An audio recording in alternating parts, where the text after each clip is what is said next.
Great win for us. A team moment when I think everybody was a little bit fatigued, day game after a night game.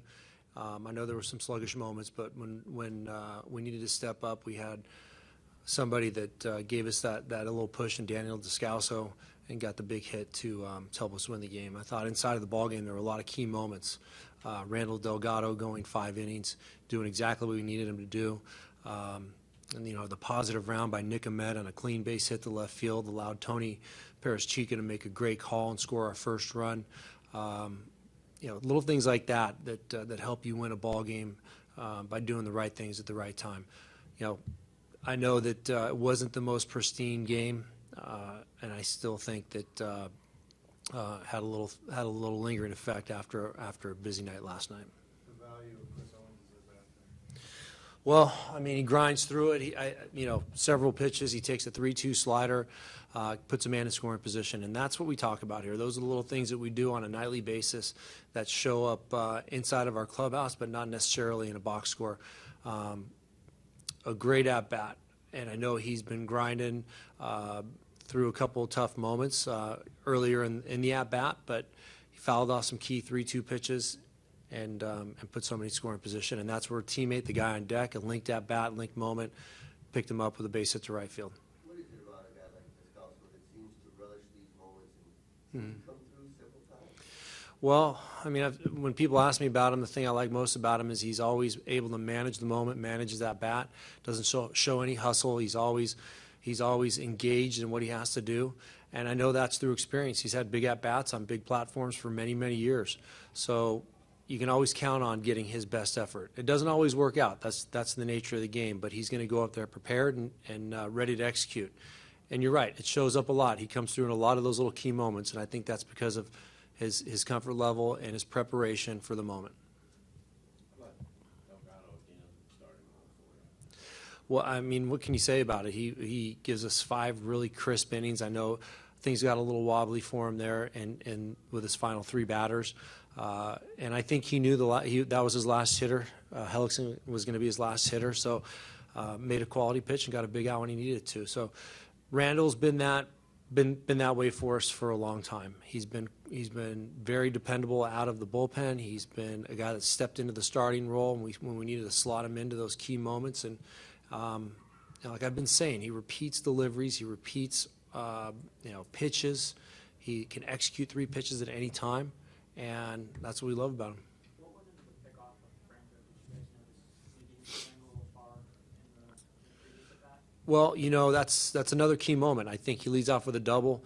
You got a guy standing there, and I just think it was those little things that we did inside of the game that we've done a lot, where Nick Ahmed recognized that there was a little opening there, and Randall did a great job turning through a strike to second base. It was a big out, and I think it flattened their momentum. Leadoff double, you're looking at a guy that may possibly advance into third base with 1 out, and 4 pitches later, we're out of the inning. So those are the little things that we do that are winning plays and winning moments. How about the diving catch by Waldo back in the 2nd inning? Right. Much in the same. There's a strategy for where and when he plays. I know that, where he plays. I know that he and Dave McKay do a lot of the work that prepare him for those little angles and getting to the ball and being in the right spot. So it was a key play. He didn't win the game for us with a base hit, but I think if you break it down, that was a winning moment that helped us preserve the score.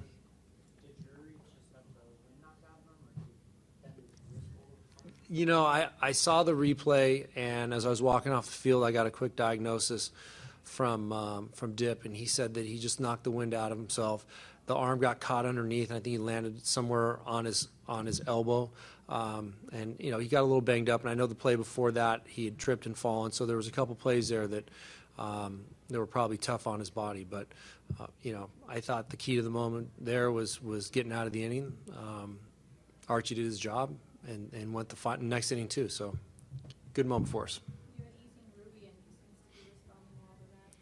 Well, I wish there was more. There was more of a non-stressful moment where we can put him in the ball game. But we felt very comfortable with those matchups, and he executed pitches, and it was a crisp sixth inning. And I know that he's ready for anything, but we don't want to stand him on the back end of things. We want to just ease him into the games the best we can. But unfortunately, in a 1-0 game, that wasn't the case. I know, but true to form, Ruby executed a good job. Did you hear anything about AJ? I have not gotten a report on AJ, so yeah. I have to get in here really fast for you guys, so I was unable to check in on all those things. But I'll find something out here shortly. He wasn't scheduled to play the whole game. I think he's supposed to go 5 innings. Yeah, that was the initial plan.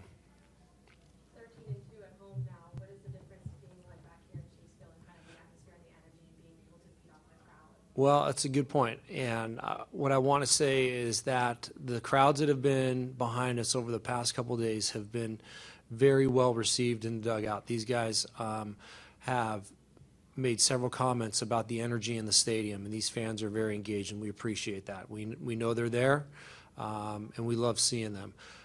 13-2 at home, I guess, over the last couple of home stands is something that we're very proud of. We talked about establishing a home field advantage here, and these guys have gone out and executed that, and I'm very proud of them for that. And we want that to continue for the rest of the year.